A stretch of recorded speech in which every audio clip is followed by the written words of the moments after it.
জাভাস্ক্রিপ্টের আজকের এই ভিডিওতে আমরা দেখব জাভাস্ক্রিপ্টের ইমপ্লিমেন্টেশন। তো জাভাস্ক্রিপ্টটা কিভাবে আমরা একটা পেজের সাথে কানেক্ট করতে পারি। তো জাভাস্ক্রিপ্ট মোস্টলি আমরা দুভাবে কানেক্ট করতে পারি, এক হচ্ছে ইনপেজ জাভাস্ক্রিপ্ট, দুই হচ্ছে এক্সটার্নাল জাভাস্ক্রিপ্ট। তো ইনপেজ জাভাস্ক্রিপ্টের মধ্যে আমরা এই যেমন এই টোটাল যে আমি কোডটা লিখেছি এটা হচ্ছে আমাদের HTML কোড। যারা HTML জানো তারা অবশ্যই বুঝতে পারবে। এই যে HTML শুরু হয়েছে, HTML শেষ, তারপরে এই যে বডি শুরু, বডি শেষ। এবার হেডের মধ্যে এই যে হেডের মধ্যেও আমরা স্ক্রিপ্ট লিখে জাভাস্ক্রিপ্ট কোড ব্যবহার করতে পারি।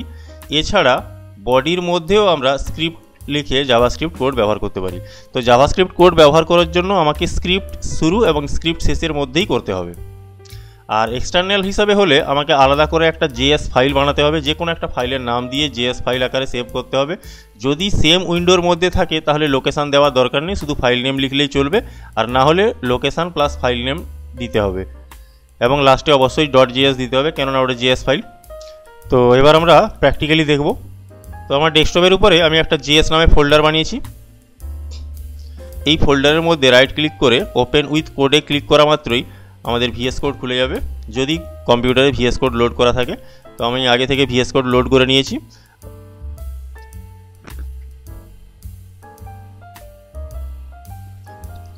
তো VS কোড আমার খুলে গেছে।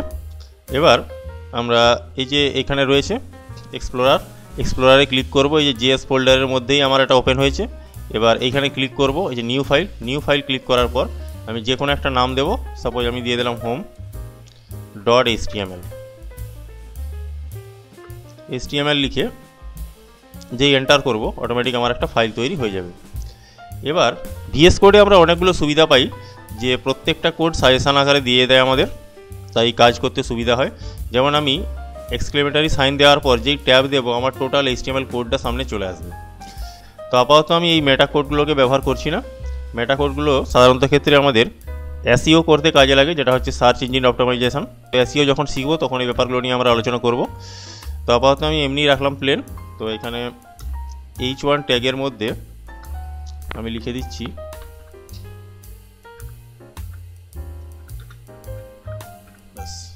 তো এইটা লিখেছি। এবার আমি এখানে ফাইলে গিয়ে অটো সেভের টিক দিয়ে রেখেছি, অর্থাৎ আমাকে কোনো কিছু সেভ করতে হবে না। তো আমি রাইট ক্লিক করে ওপেন উইথ লাইভ সার্ভারও করতে পারি। এছাড়া এখানে সেভ করার পর আমি মিনিমাইজ করে এই যে ফোল্ডারের মধ্যে আমি দেখতে পাচ্ছি হোম নামে একটা HTML ফাইল এসছে, এটার উপরেও রাইট ক্লিক করে ওপেন বা ডবল ক্লিক করে ওপেন করতে পারি। তো আমরা দেখতে পাচ্ছি এখানে NPC টেক কথাটা এসছে। এবার CTRL চেপে মাউস হুইলটা ঘুরিয়ে আমি একটু জুম করে নিই। তো এই CTRL চেপে মাউস হুইলটা কিছু কিছু সময় যারা VS কোডে ব্যবহার করছো তাদের কাজ করে না প্রথমটায়। যদি এইরকম কোনো সমস্যা হয় তাহলে এই যে ম্যানেজ রয়েছে, এই ম্যানেজে ক্লিক করার পর এই যে সেটিংয়ে আসার পর জুম লেখা মাত্রই মাউস হুইল জুম, যেটা এখানে টিক দেওয়া নাও থাকতে পারে কিছু কিছু সময়, তাই এটাতে টিকটা দিয়ে দিতে হবে। এই টিকটা দেওয়া থাকলে এখানে CTRL চেপে মাউস হুইলটা ঘোরালেই অটোমেটিক জুম হবে। তো এবার আমি এখানে হেডের মধ্যেই লিখছি স্ক্রিপ্ট টাইপের মধ্যে স্ক্রিপ্ট শুরু এবং স্ক্রিপ্ট শেষ। এই VS কোডে এইগুলো একটা সুবিধা, যখনই আমরা স্ক্রিপ্ট শুরু করব তখন অটোমেটিক শেষটা হয়ে যায়। তো এবার এখানে লিখছি ডকুমেন্ট ডট রাইট। তো এই ব্যাপারগুলো কি, এগুলো সবই আমরা পরে আলোচনা করব। আমি জাস্ট প্রথম জাভাস্ক্রিপ্টটা শুরু করছি। এইখানে জাস্ট লিখে দিচ্ছি হ্যালো। এটা লেখার পর আমি যেই এখানে রিলোড করব আমরা দেখতে পাচ্ছি এই যে উপরে হ্যালো এসছে। তো এই হলো আমাদের ইন পেজ। এবার আমি চাইলে এখানেও ব্যবহার করতে পারি, যেমন এই NPC টেকের মধ্যে আমি এই পুরাটাকে যদি কপি করে নিই,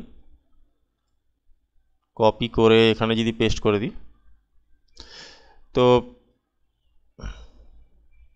এবার এখানে লিখলাম হ্যালো ওয়ার্ল্ড। এখানে হ্যালো লিখলাম, এখানে ওয়ার্ল্ড লিখলাম। এবার আমি যদি রিলোড করি আমরা দেখতে পারবো এই যে এখানে ওয়ার্ল্ড কথাটা এসছে। তো এইভাবে আমরা জাভাস্ক্রিপ্ট ইউজ করতে পারি HTML পেজের মধ্যে। তো এবার আমরা এক্সটার্নাল পেজের মধ্যে কিভাবে কানেক্ট করব সেটাই দেখব। তো আমি এগুলো আপাতত, আচ্ছা এটা থাক, আমি এইটাকে বাদ দিয়ে দিচ্ছি। তো তার জন্য লিখব স্ক্রিপ্ট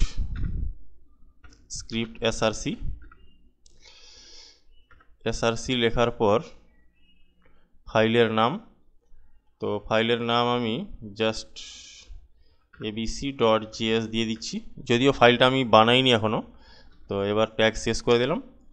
এবার এইখানে এই যে জেএস রয়েছে এখানে হোম ডট এসটিএমএল এর এখানে আবার ক্লিক করব, দিয়ে এখানে সেই এবিসি নাম দিয়ে দিচ্ছি এবিসি ডট জিএস, দিয়ে এন্টার।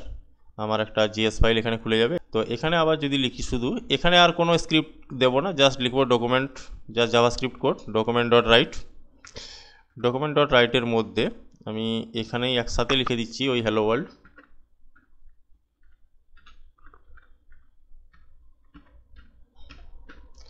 তো এটা লেখার পর বাস, আমি এবার যদি এখানে রিলোড করি তাহলে আমরা দেখতে পারবো ওই যে একসাথে হ্যালো ওয়ার্ল্ড এসছে। এই হ্যালো ওয়ার্ল্ডটা আমার আসছে এবিসি ডট জেএস ফাইলের থেকে। এমনি করে আমরা ইনপেজ সিএসএসও ব্যবহার করতে পারি আর এক্সটার্নাল সিএসএসও ব্যবহার করতে পারি। তো এরপর থেকে আমরা জাভাস্ক্রিপ্টের এক এক করে কোডগুলোকে আলোচনা করব। তো আজকের মতো এতটাই।